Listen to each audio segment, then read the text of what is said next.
people don't really realize what it takes to win, right? And it's like there's a great quote. Don Simpson, who was one of the original producers of the first Bad Boys, and we saw a screen and it was really good. And he said, I said, it's good. It's at about 90%. And he said the great thing about being at 90% is at least you're halfway there.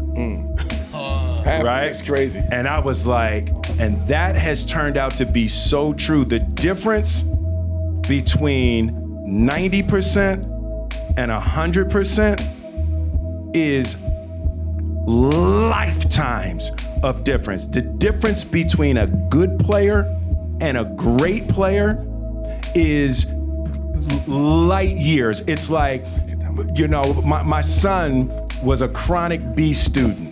And he would get B's all the time. And he was like, Dad, it's just, I really could get A's, if I wanted to. And I was like, I promise you can. Believe in yourself. I promise you can. You think that the difference between a B and an A is the same as the difference between a C and a B. It's not. It's not, right? It's like you might have to eat differently. Like you might have to change friends. You might have to study sleep, to get from B's to A's. It's like the difference between good and great, it is underestimated by most humans. It's like if you want to be good, you can be talented and be good. You can wake up and be good. But if you good and you just wake up and be good, you're not gonna beat me.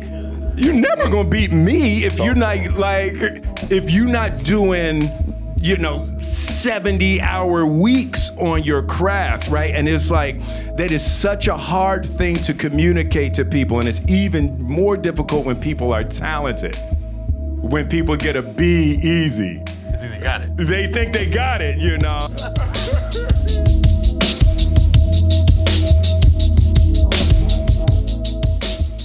I needed to hear that. I think that quote was directed at me. See, in last week's episode, I was talking about being a master of your craft, and I was over here saying that I'm a master. I've been doing this for 2 decades. I'm so good. REL, you're not Ryan Coogler. Shut up. Right after I published that video, I stumbled on this quote, and it quickly humbled me. And I think this is what we're gonna do, guys. This week, let's humble ourselves, okay? A lot of us are very talented. We're very good at what we do, but are you a master? Are you aiming to be great? So this is what we're gonna do, okay? And I'm talking to myself.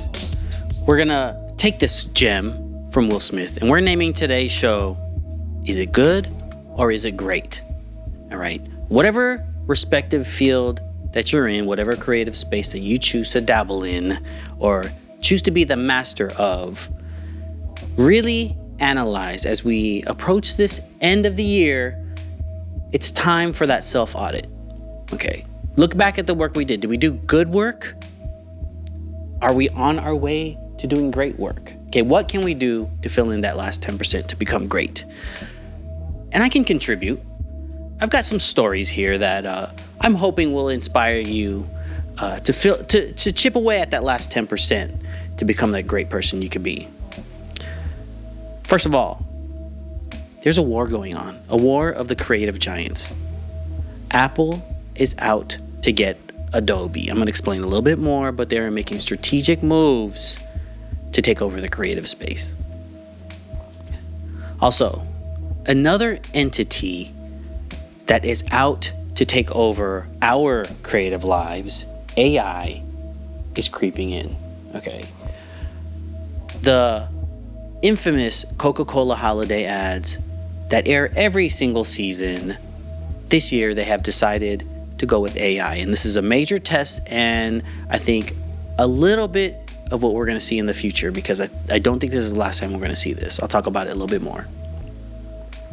I'm going to give you some holiday gift recommendations based on my experience as a videographer and a photographer and some gifts that I would like. So if you're watching this and you are a loved one, I want this. All right. And we're going to play tribute to someone that has inspired me creatively during my young hip hop Bay Area life. Saphir, aka the Saucy Nomad, has recently passed away. So we're just going to salute him a little bit, celebrate the music that he has left behind a little bit later. Stay tuned for all of that. But most importantly, I would really love it. It would be great if you went over to YouTube, hit subscribe, went over to any podcast platform, and also hit subscribe. And you know what? I don't even want your comments this week. No comments this week. Nah. Because every time I ask, you don't leave a comment. So I'm not even going to ask for comments this week. Okay, the energy's off. Let's get to the show.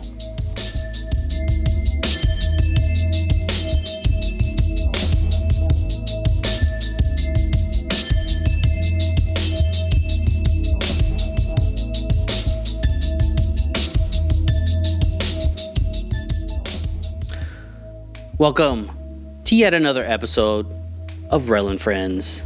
I am so excited to be with you today and to hang out and to tell a few stories. Lots of exciting things happening. The holidays are quickly approaching. I think I decided this year I'm buying absolutely no gifts. Okay. No gifts are being purchased from me. I'm going to do something special. I don't know what that means, but everyone that usually gets a gift from me, instead of an actual thing that money buys, I'm going to give a gift some other way. Stay tuned for that, whatever that means. What's going on with me? Okay. So I just linked up with the Rory and Mall folks once again. We're shooting a lot of My Karma is Beautiful. 2 videos since the last time we spoke. 2 videos went up.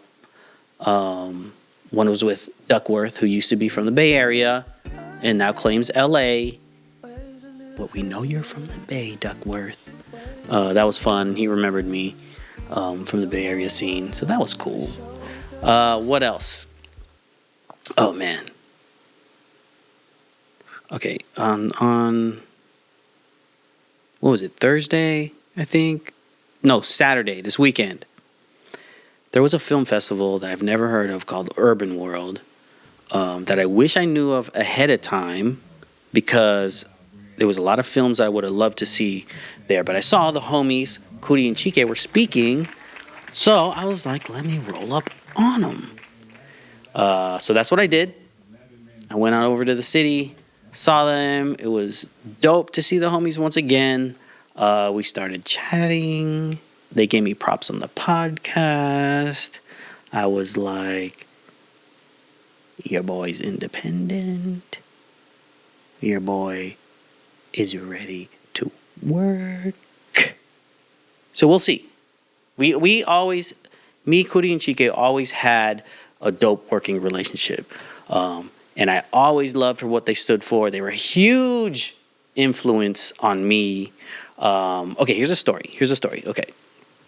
So, the early days of Creative Control, the blog era, Creative Control was running it in all forms and fashions. So, they were really introducing the the flooding of hip hop media. The way you see everybody having their own little content creation team now, they were kind of doing that before anyone. And they also stepped up the quality of online video on a consumer market.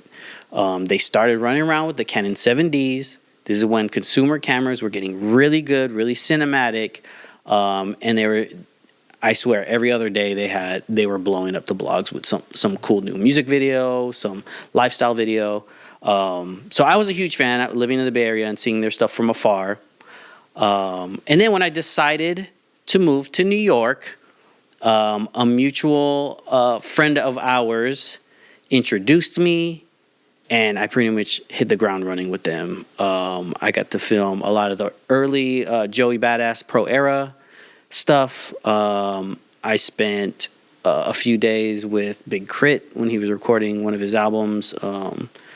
Got to sit in sessions with Mike Dean, 88 Keys. Early Action Bronson stuff I got to film. A lot of cool. This was really during the there was a New York hip hop renaissance happening at that time. I know Big Crit's not from New York, I know that. But it was that Beast Coast Pro era, Flatbush Zombies era, and I was deep in it, filming all these behind the scenes stuff. I have tons of footage still. So linking with Kuni Chica was cool. Maybe we can see how we can get some of that footage out, but I'm really even just excited about what they have going on in the future. Some very exciting stuff. They premiered some things. I don't know what I could talk about, so I'm just not talking about anything. Okay. We'll leave it at that. 2025. Let's manifest some things. But speaking of 2025, look, we really need to manifest some things for 2025. I'm not going to get into any politics, but an election just happened, and 2025 is looking very different. Okay. What is the climate going to look like? The first time we experienced this, the world was in shambles, but the creative space was thriving. I think there's going to be a lot of conflict, but also a lot of resilience and uprising. I'm not saying in the riot sense, but I think there will be an uprising of art, I should say. Let me play this real quick. Hold on. A white older lady gets on the elevator with me, and all of a sudden, she clutches her purse. It made me feel some type of way, and then it made the whole situation uncomfortable because I'm pulling, she's pulling, I'm pulling, she's pulling, I'm pulling.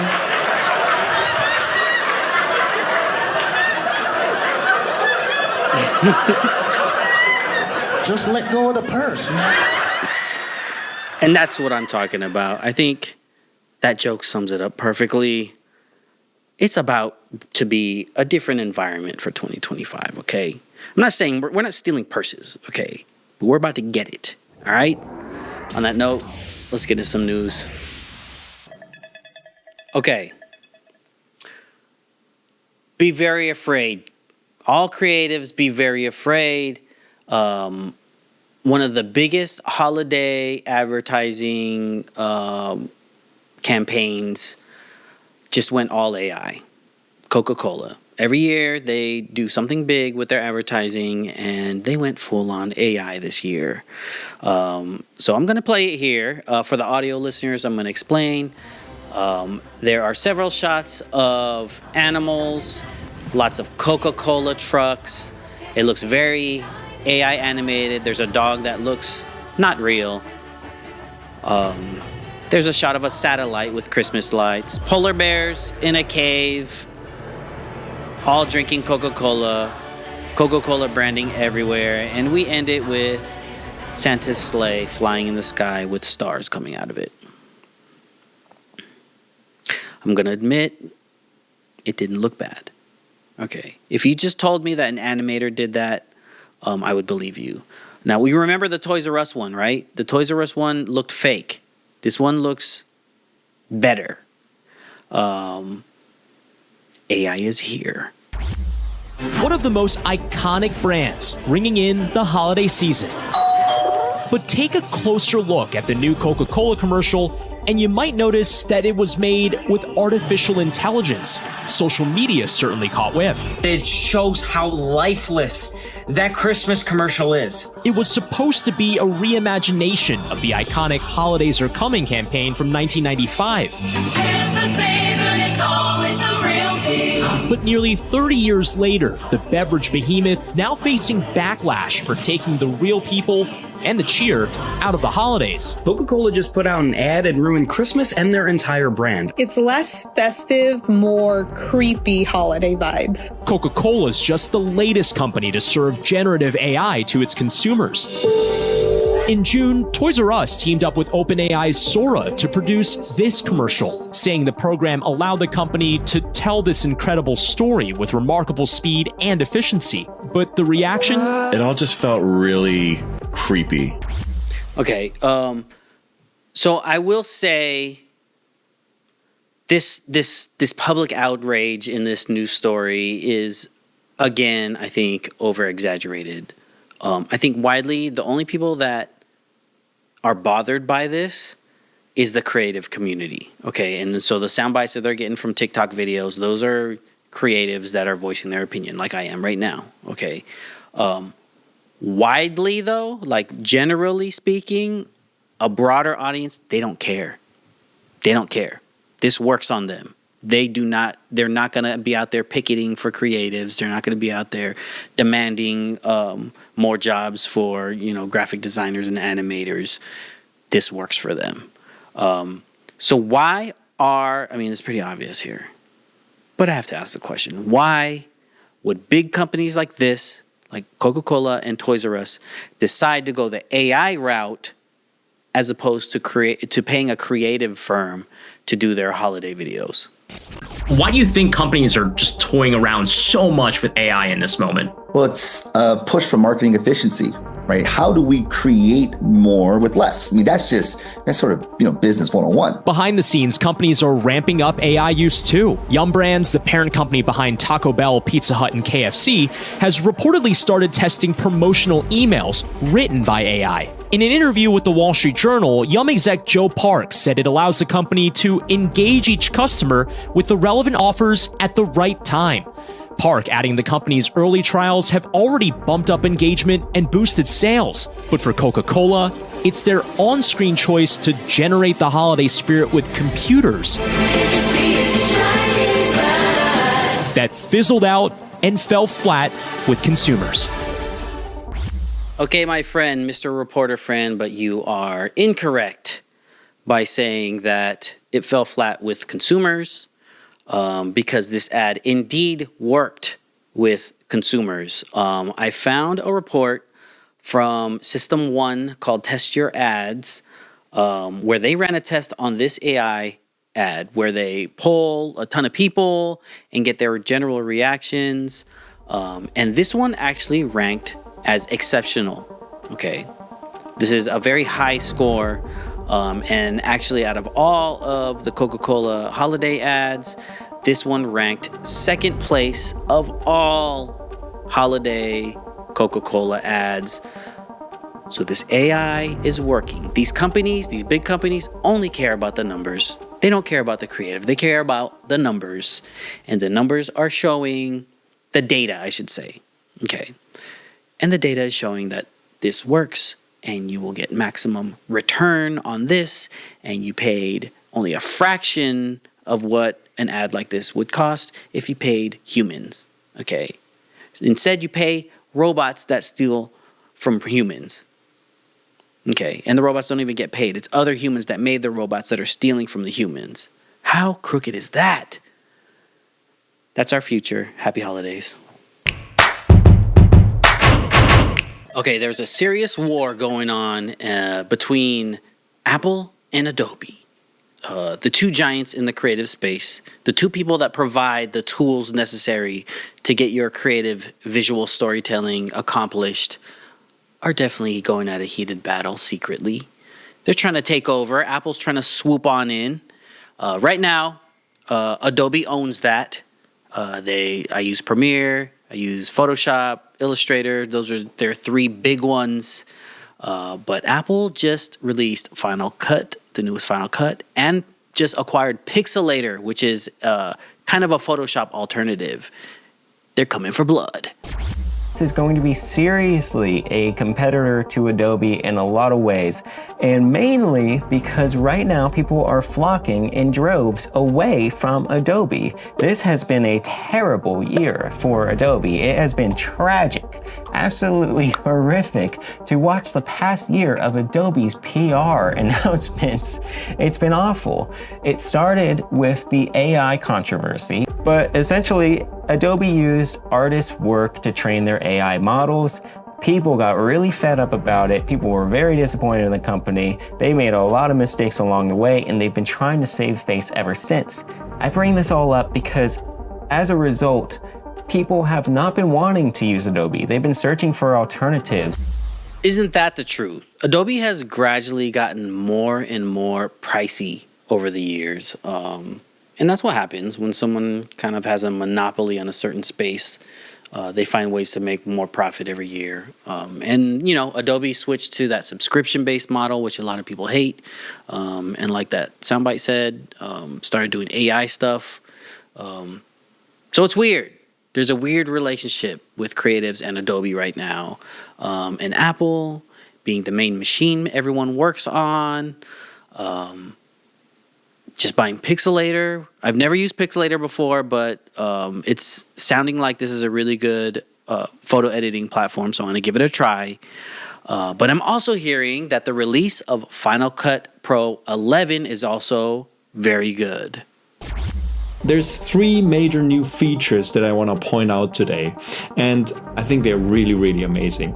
The major one is called Magnetic Mask, and the Magnetic Mask, you can imagine, is similar to, you know, the automatic subject selection that Photoshop has, which is kind of like AI based, so it's trained on a lot of photos, and it can actually recognize shapes, subjects, and objects. In a similar way, Final Cut Pro 11 can do that for video, for object and subjects in a video, and you wouldn't believe how well it works.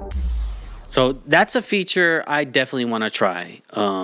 Apple has been killing it with the masking features. That stuff is very tedious.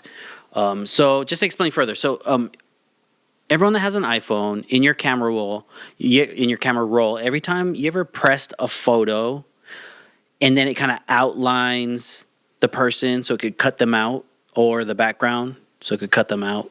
That's what masking is. So it's creating a composite, creating a transparent space. And to do it with video is such a tedious task. So with this new tool, it's going to cut down on that dramatically. Hours, days. And then there's, of course, Pixelmator. I think I said Pixelator earlier. It's called Pixelmator. I told you I don't know what it is, but that sounds like it's pretty good as well. Apple just bought a new app, and this might just be the end of Adobe. Let's talk about this. Pixelmator is the app that Apple just bought. It does everything that Photoshop, Illustrator, and Lightroom do in one app.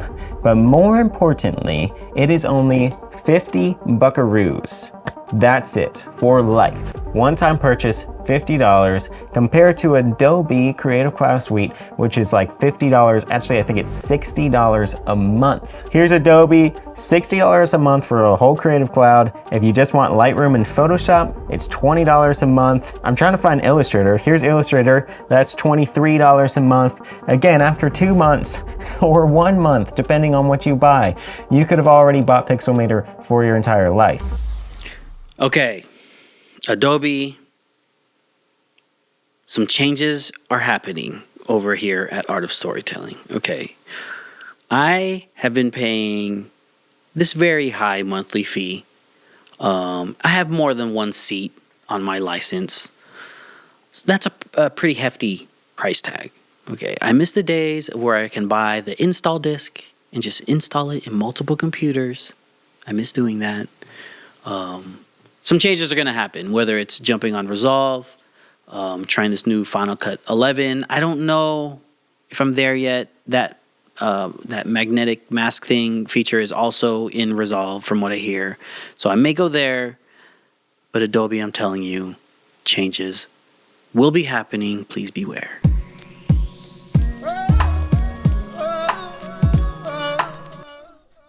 So These stories I'm getting really tired of having to report, but I can't not because I need to pay my respects to someone that I was heavily a fan of growing up.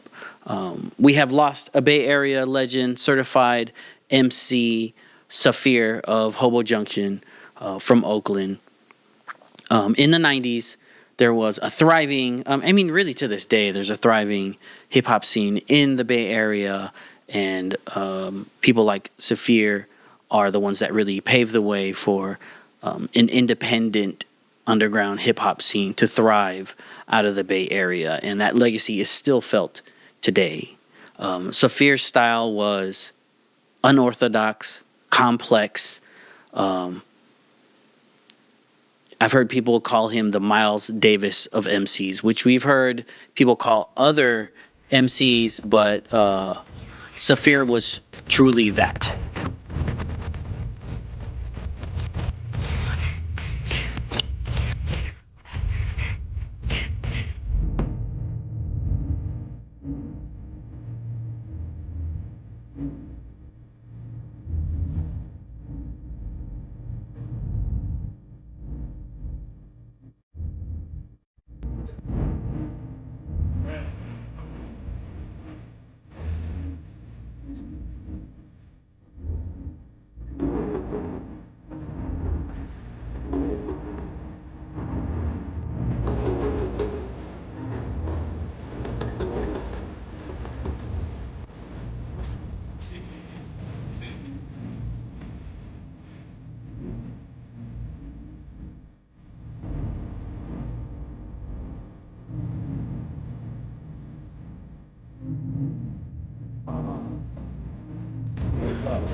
Saphir was always this mysterious character.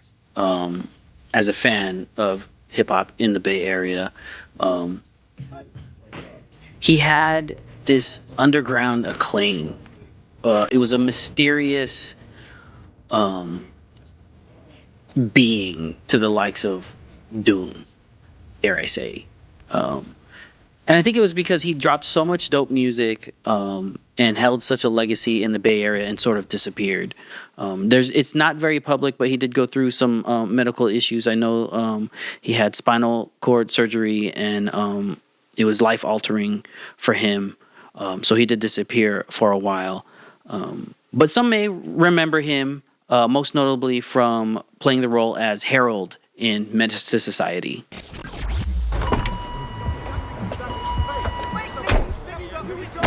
Cockpot, man. Graduation night. My homie Doc threw a party. My cousin Harold rode with me. He stayed out in Long Beach, so we didn't hang out that much. Now he was a hustler. Had a Beamer, a crib, and a fat pocket. Whenever we were together and some shit popped off, I never had to worry. He had my back, and I had his. I mean, we was down for each other like that. All the homies was down for each other.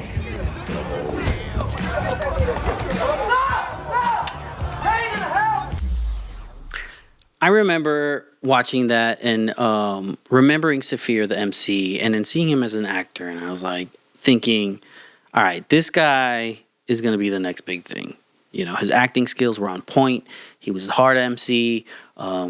He forgot to mention he lived with Tupac at one point. So that was another easy into an acting career. He had certified talent. Another very huge moment for that I remember with involving Saphir and Bay Area hip hop scene is the infamous Hyro versus Hobo Junction battle at the Wake Up Show. Casual and Saphir had some beef, so they decided to settle it on the mic. And needless to say, some things got out of hand.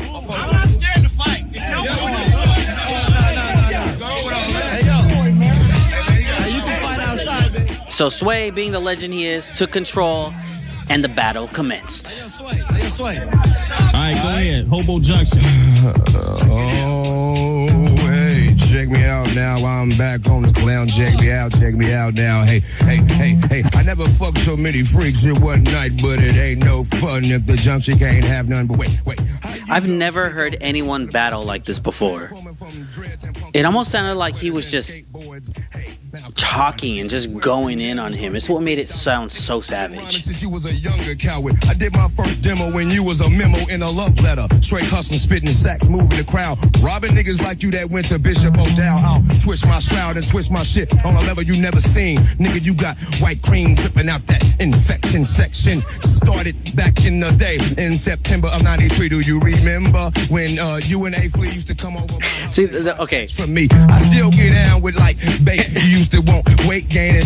Saphir's rhymes were just so hilarious too. You a mark. You a mark. I'm getting knocked by the trick. A playmate. I would argue he led the battle for most of the entire performance. You still play Pictionary with mom and dad. You grew up with wing things named Buffy and Brad. Used to talk like this. That's rare. Let's go surfing. Jerky like a nerd. Real niggas in the land know what's happening with your clown ass plan. Now some of you niggas I didn't have no beef with, but if you step into me, I'm leaving you with a reef tipped around that neck, 6 feet deep in a tape deck. Let's take it to wax and see who shit is really fat. But them heads is too bloated and them flows is root beer floated. You pencil neck, piss colored Gumby, you can't fuck with me.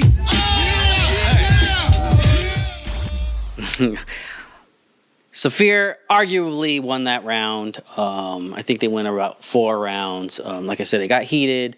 From little stories that I've heard through the grapevine, it also continued out in the parking lot after and almost got dangerous. But that was the era. That was the era of hip-hop in the 90s. Now, I am happy to say that I also met Saphir when we used to throw little hip-hop shows in the Bay Area.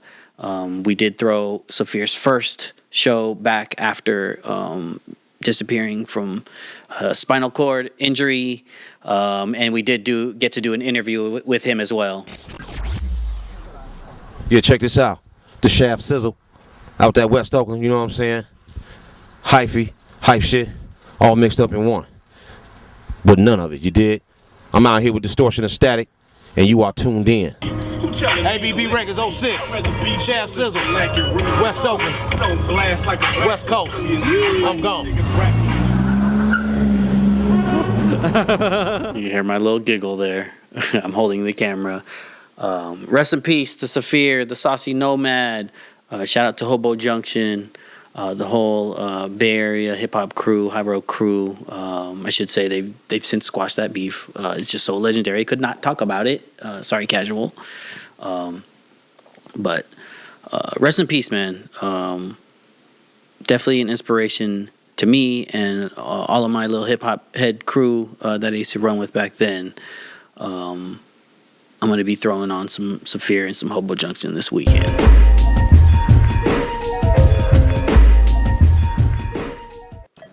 Okay, and before we go, I got to give some holiday gift guide recommendations for that photographer, videographer, content creator in your life. I'm going to give you a few recommendations if you're shopping now, if you're getting ahead of the shopping, because these things will sell out, I promise you. Okay. So if you have, and also like if you are a photographer, a content creator, and you like these recommendations, please use this video to send to your significant other, so that you can drop a little hint, you know. So first of all, the first gift I would recommend for your photographer, loved ones, a little stocking stuffer idea. Let's start small, okay? Would be the ever so essential camera lens cloth, okay? It's so necessary, yet so many photographers forget to bring it around. I would even recommend these Zeiss pre-moistened lens cloths. You can get them on Amazon. They're $10. I guarantee you'll be seen as such a hero, and you will come across as so thoughtful because you think about their craft and the little details, the little needs that require them to be the best photographer that they could be. And this is something where they might overlook. They'll love you so much, I promise. Okay. The next gift, a step higher, okay, for that content creator. But if you get this gift, I promise you, eternal love, okay? The Osmo Pocket 3. So after using the Osmo Pocket now for a couple of days, I will say I love this little camera for content creation. The ease of use, the menu system, it's just so simple. In fact, I can hand this over to my wife, who doesn't really know a lot about filmmaking, and she can quickly learn and be able to use this camera. Also, if you're using already like a pro level camera, kind of like the one we're using right now, the FX3, this is still a really nice tool to have because there's so many things that you can do with this that would normally require you to rig up a camera like this. And just the form factor and the convenience makes the Osmo Pocket 3 a win for me. Guaranteed that'll be a hit. All right, so say you have a photographer or videographer loved one that already has an Osmo Pocket 3. In fact, they love carrying the big boy around, okay? And they're a Sony shooter, okay? They like to have that shiny new Sony stuff. Sony just dropped a new G Master lens, the 28-70. If you got this, especially if they're a videographer, because you need that zoom range. Okay, this is a little bit pricier, but you will be hero for years. This is a unique lens, and it's not a lens for everybody. I happen to really love this focal range. I loved it on the Canon RF. I mean, I still do. That's my favorite Canon lens. But I like this even more, and it looks like Sony's just pulled out all the stops when it comes to optical performance here, given the huge range and the fast aperture. So just a few recommendations. If you're shopping for your photographer or loved one that's a Sony shooter, make sure you get that lens for them, okay? Put a down payment because you will be making payments for a really long time. It's not cheap. Okay, so if you are creative and you know the perfect gift that you want, send them over to me. I'll make a video. And then you can kind of like, you know, send this video over to the people that owe you a gift.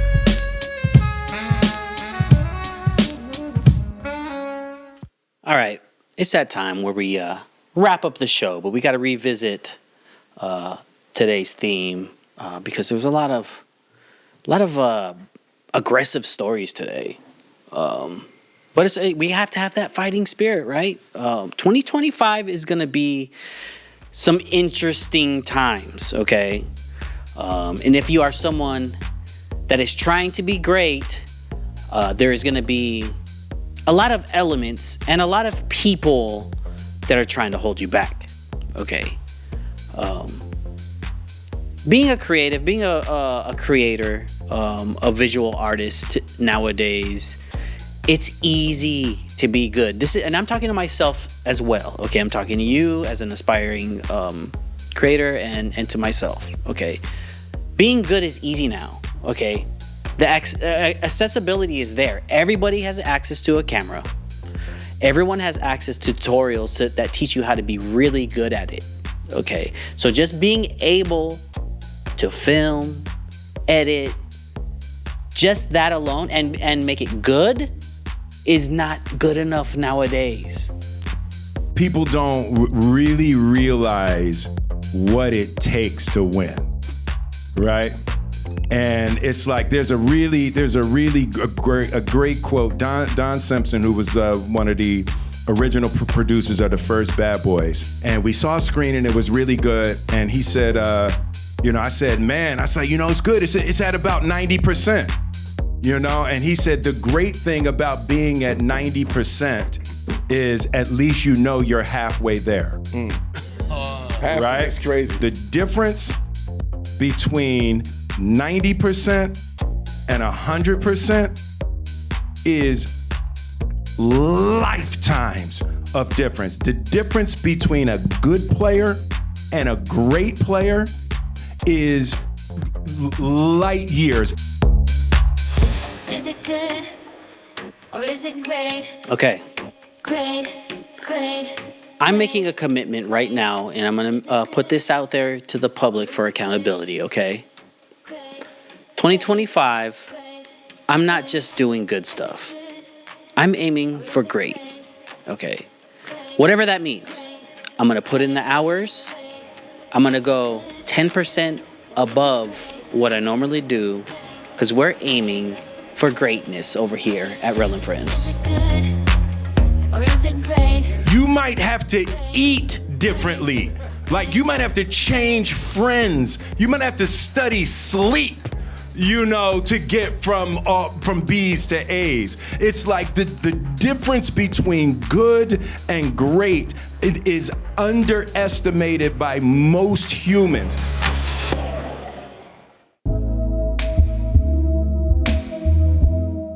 All right, that AI weird little sound at the end, that threw me off. I forgot about that.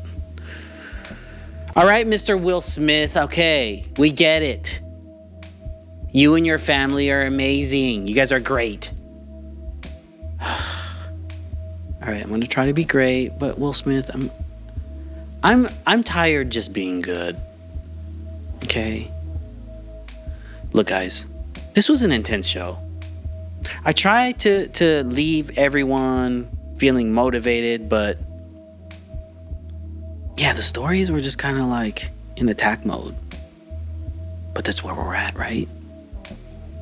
That's the world we live in, whether you like it or not. So I'm gonna push you. I'm gonna remind you, and I'm gonna push you, whether you like it or not. We had a lot of stories today. Let me talk about those stories again, okay? Apple is about to dominate, okay? They're coming for Adobe's food. They're trying to take over. They saw people don't like Adobe right now, and they're saying, hey, we're Apple. You like us. Coca-Cola's using AI. They're trying to take our jobs, all right? I told you these stories are depressing, okay? Holiday gifts, the holidays for some people are depressing because I'm talking about holiday gifts, and that usually means you're spending, not receiving. Okay, if you're around my age and you have kids, that means money lost, all right? And we had to pay a tribute to Saphir, the saucy nomad, Harold from Menace to Society. Man, just a Bay Area legend. Rest in peace. So grateful and honored that I got to collaborate on a show and hire him and put some money in his pocket and see a cool performance. I got to dig up that footage. We've lost a lot of great people, man, in this year alone. So again, I don't want to end it on a sad note, okay? 2025, I am destined to get a step closer to greatness, okay? I can acknowledge that there's work to do. There's work to do to get there. But I will say also that we're on the right path. All right, I'm very proud of my 2024. Business was not as poppin' as 2023. I'm gonna put that out there. It's been slow for a lot of my creative friends.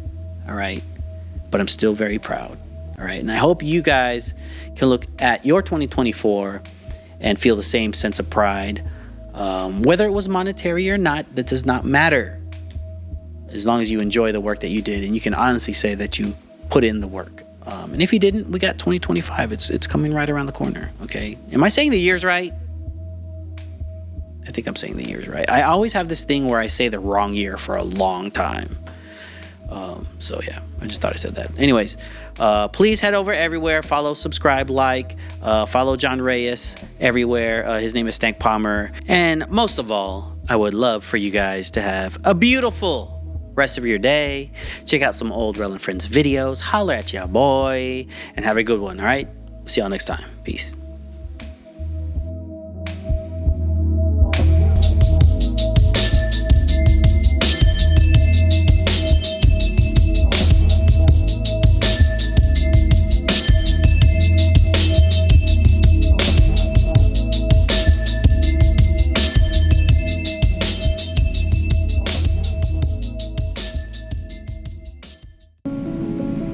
Storytelling has the ability to inform. I say we teach about 150 students a day. And inspire. You have the imagination, passion, and talent.